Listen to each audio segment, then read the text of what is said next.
You're listening to the Y.M.O podcast. Your words, my words, our world. A podcast dedicated to creating a safe space for healthy dialogue and conversation. Follow along as we bring together people from all walks of life to talk, laugh, and learn. Unity and respect is our goal. Together we can, together we will. This is the Y.M.O podcast.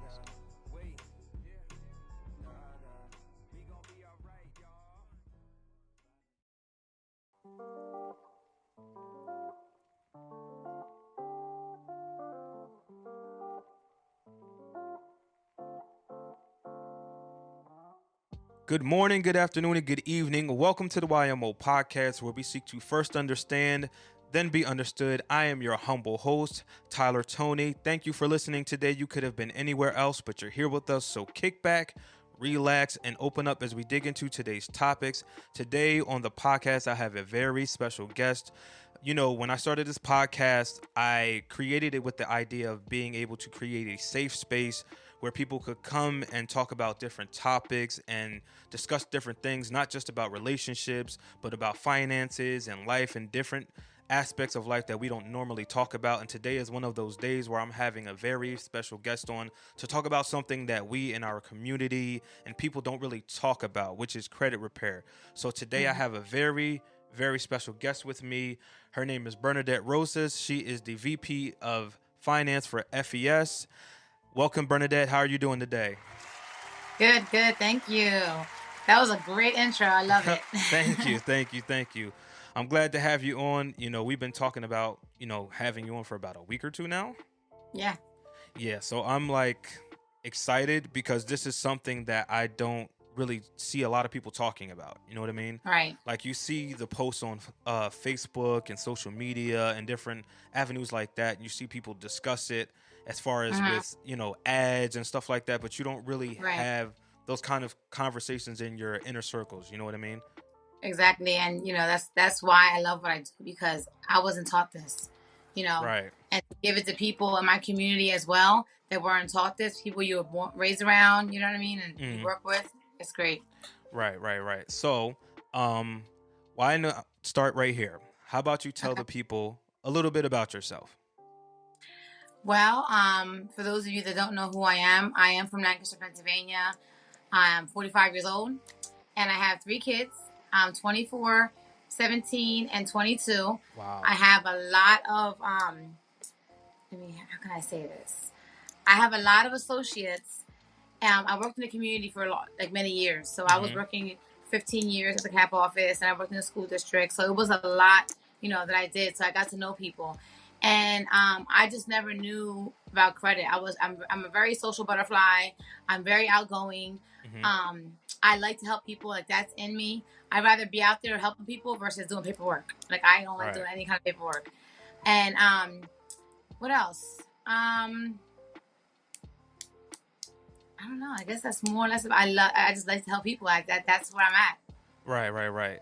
I don't know if you remember, but we've crossed paths a lot of different times, because I guess he's your nephew. I didn't even know this, but Richie, me and him worked together for Lafayette Elementary School years and years ago. And he used to talk about you all the time. And then I actually worked for the CAP office myself with early childhood education in the Lancaster area. So we've crossed paths a couple different times in a couple different arenas. But, it's good to have this kind of conversation because, like you said, this is stuff we weren't taught. We weren't taught when we were growing up to worry about your credit, to make sure you're taking care of your credit. A lot of us had our credits messed up by those who were stewarding our lives, like our parents, grandparents, aunts and uncles using our names for stuff. You know how that goes. Or we just didn't know about credit. Right, we're not exactly. taught that in schools. No, we weren't. They taught us to, sex education, do Write a English, check. math, right. Make Write a money. check. They don't teach you about credit Right. cards or about, when you get out to college or whatnot and what to do with this and that, right? These loans. Right. So this is something that I'm excited to talk about because we're getting a chance to, with somebody who's a professional, have this discussion that we don't normally have. I don't talk about credit, and a lot of people like myself might not know where to start at. So what maybe you can do is explain to us what it is that you do as the VP of FES. Okay, so I am my title is vice president now. I just got promoted last month, and what that Mm-hmm. means is I'm bringing in 100,000 in sales a month. Me and my team, not just myself. It's Wow. me and my team, and I don't repair nobody's credit. Actually, like I don't do the paperwork. Mm-hmm. I literally refer them to our services, which is United Credit Education Services, Mm-hmm. and then there is when once I log you on, I'm gonna just send it over. Our credit attorneys do a detailed analysis of everybody's credit report. They pull from all three credit bureaus, and we just start the dispute process. And Okay. once things start getting removed, your score starts to go up. But with our company, the best thing that I loved about it, because this is a little bit more about myself. I had many years, it was good in the beginning when kids were born up until they were like 3 or 4 years old. But then it Mm-hmm. just shot. It went downhill. I didn't care about it. I didn't know how to fit. I knew as I was getting denied. I knew I'd go buy a car, I'd be paying a lot of money for down payment. I also knew that I was going to get an apartment with a co-signer. So um, I just was stuck until my son got into college and I got denied a Parent Plus loan, and I Wow. was like, "This is not happening." You know, I'm not. His father's great, but we weren't together at the time, so it was just me by myself, and it's hard. When you're raising a child, and you want him to do well, but you're a single mom working by yourself to do so, and I Right. couldn't like doubt him. I was bawling, I was crying in that office, like I Wow. cannot do this to him. And he was going for his master's. This was his point. He was going to graduate college, but go for his master's degree. Mm. And I was like, oh no, this is not happening. That's what made me come over here to fix my credit. I was very skeptical. I had to go to two, Right. 3 meetings before I just bought into it because, there is a monthly fee. It's not a lot now that I look at it. Now, when I look at it, or even 3 months into me getting my credit repaired, it's an investment. Right. People don't look at that. The same way you want to invest in a house, you want to invest, I don't know, if you want to call a car investment, you can, but it's not. But I'm just saying, like, things that people need, invest in your credit. If Right. I would have known this when I was younger, I would have been straight. Oh my gosh, I would have been great. Right. But Exactly. you live and you learn, and everything happens for a reason. So this is why I do what I do now. And yeah.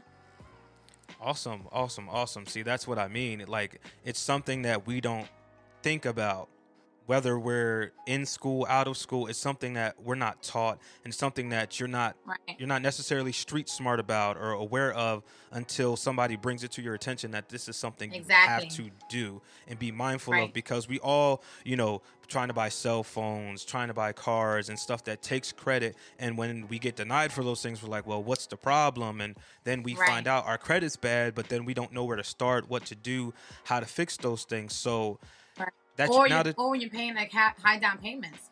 I right, have mothers, exactly. fathers. I have couples that are they make great money at what they're working at, but they're just so used to paying extra for things because of their interest rates they're paying. They're used Right. to getting denied and figuring, I could pay you 2 months ahead of time, whatever. But now they're not taking that.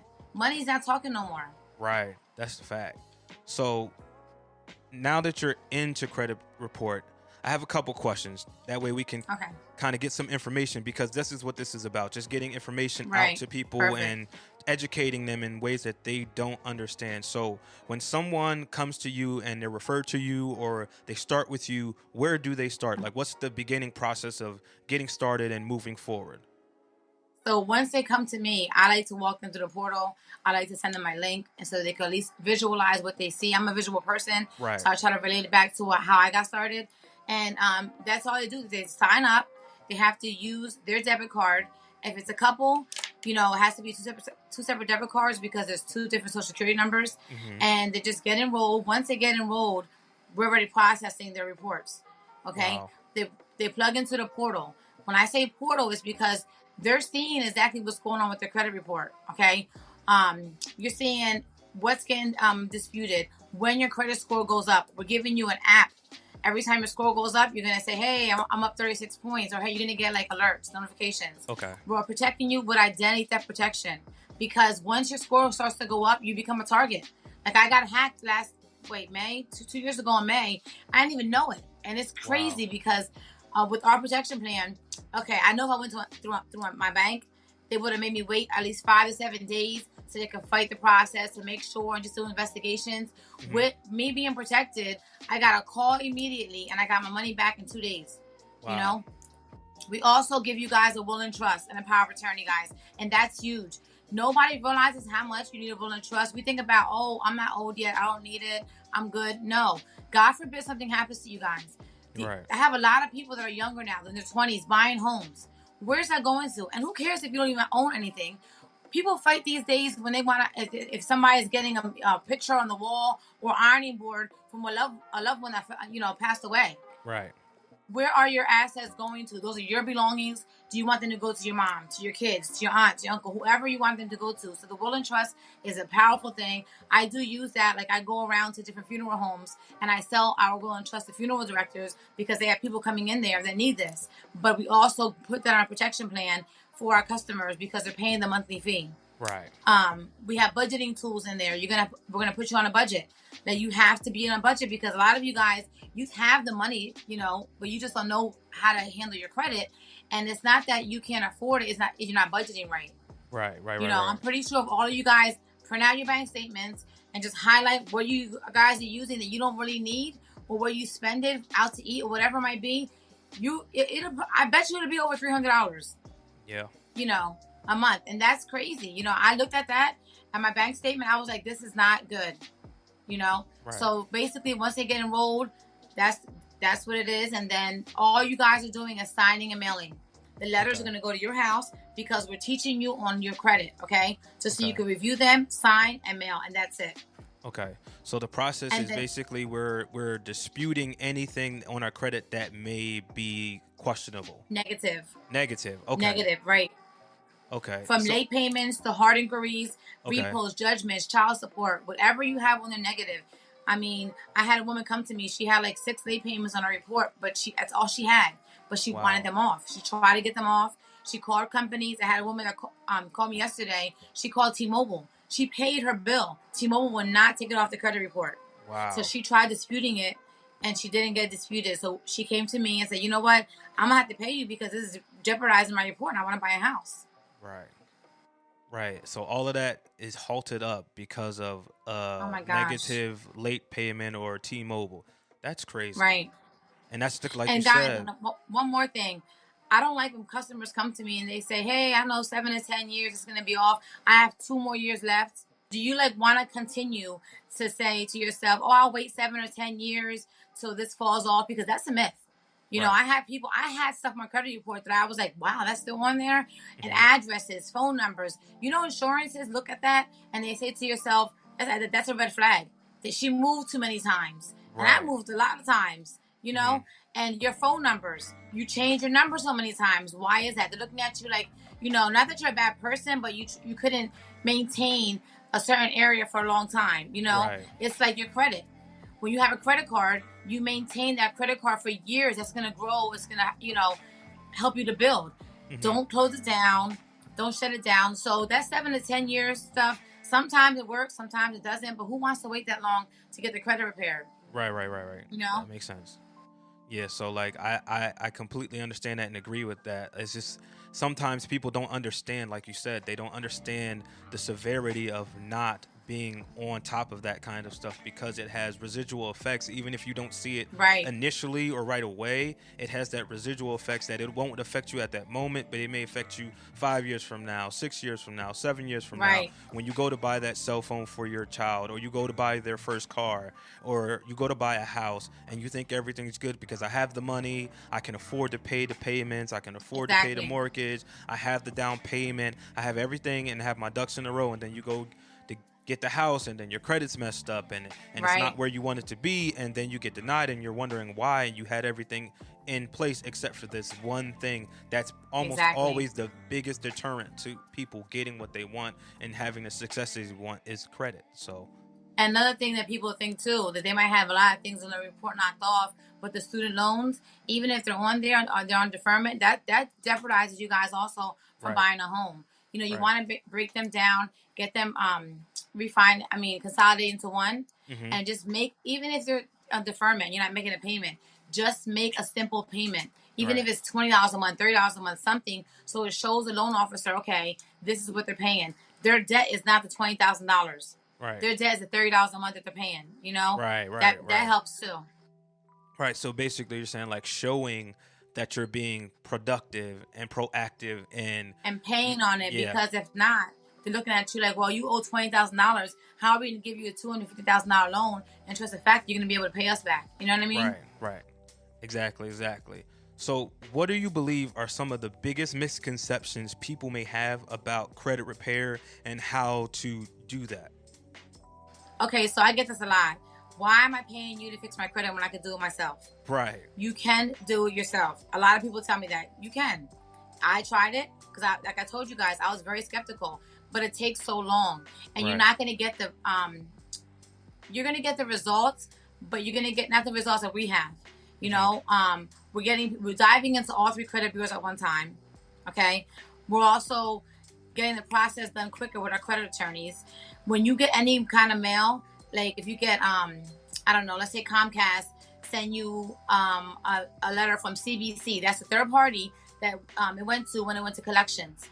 You can mail that to our company, and we'll know how to dispute the second round of dispute letters for you, so we can continue the process. So basically, it's just like a faster process, and you're learning so much with this.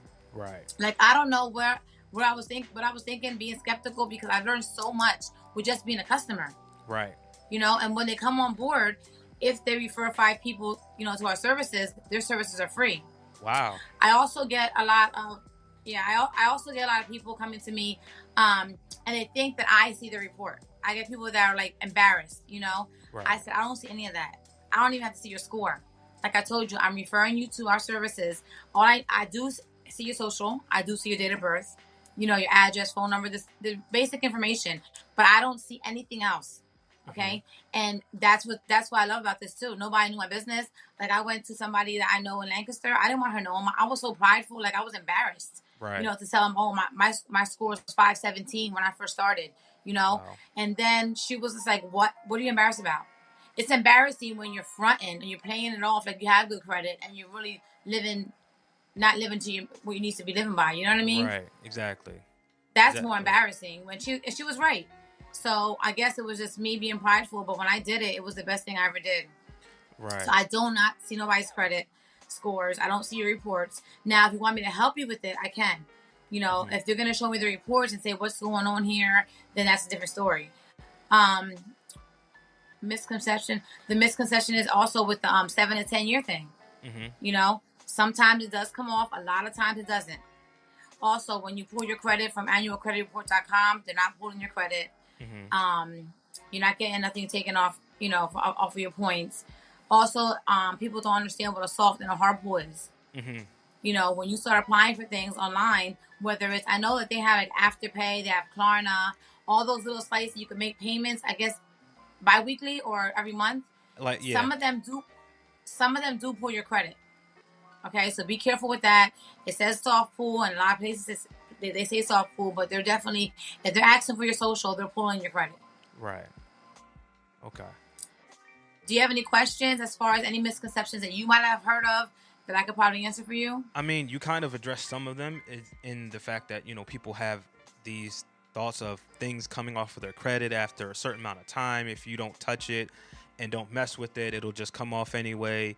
You know, you addressed that. It doesn't always happen. A lot of times it doesn't. And that's something that, you know, when I talk to people about credit repair and things like that, they talk about all the time. Well, I don't have to worry about it. It's going to get off of there in 7-8 years. I'm not really worried about it anyway. It's okay if it's in deferment, like you said, about school loans, student loans, you know, stuff like that. That's the only questions I really had about it. And like I said, I asked you, you know, where do people start? How do we get moving forward and stuff like that? Now, like we talked about before we started today, this is going to be a 2-part series. So if you, the listener, have any questions about what Bernadette talked about today, we are going to have another podcast in a couple weeks. You can send your questions to the Facebook page for the Y.M.O podcast. You can hit up anchor.fm/the Y.M.O podcast, and you can leave a message there, a voicemail there, send an email there, send an email through Facebook, through Twitter, through Instagram, all those different places. Bernadette, what is your social media at, so they can know where to contact you directly if they wanted to do that? So on Instagram, my name is I.M. Bernadette Rosas. And my name is BERNADETTE. Last name ROSAS. So I am Bernadette Rosas. Facebook is Bernadette Rosas. Mm-hmm. You have my link. I Mm-hmm. also want to mention one more thing about credit cards, guys. Mm-hmm. You know, a lot of us are very old school with credit cards because that's what we're taught. I know for us, a lot of Puerto Ricans, they're taught don't borrow nothing if you can't afford it. Right. Like our families tell us, if you can't buy it cash, do not even get a credit card for it. Right. Which is a good concept if you have a credit card. Don't buy a credit card just to be splurging it. Buy it to build. Right. So if you have a credit card, guys, bring that cost down below 30%. I like to say 17, but being you starting your credit. If you don't have a credit card and if you don't have any credit, get a secure credit card. Mm-hmm. We have them also. A lot of my customers got denied from the banks, which I don't know why, because it's their money on a card. But we have secure credit cards to start to help you build. Mm-hmm. And we also have a program that for those of you that pay rent, and if you are on time with your rent payments, all we do is contact your landlord to verify who he is and who you are, and you get credit for your on-time rent payments. You're not getting credit for that. That's like the biggest bill you have a month, and we could go back up to 2 years. So that's a very good thing we have to help you with the booster score up as well. That's going to do it for today and part 1 of this series on finance and credit repair here on the Y.M.O podcast. A special thanks to our guest, Bernadette Rosas, for coming on today and sharing her knowledge and information with us. As a reminder, you can follow or reach Bernadette on facebook.com/Bernadette Rosas. That's BernadetteRosas.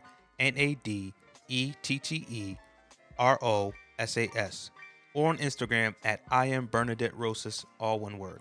The links to her website and company profile will be in the description of this episode.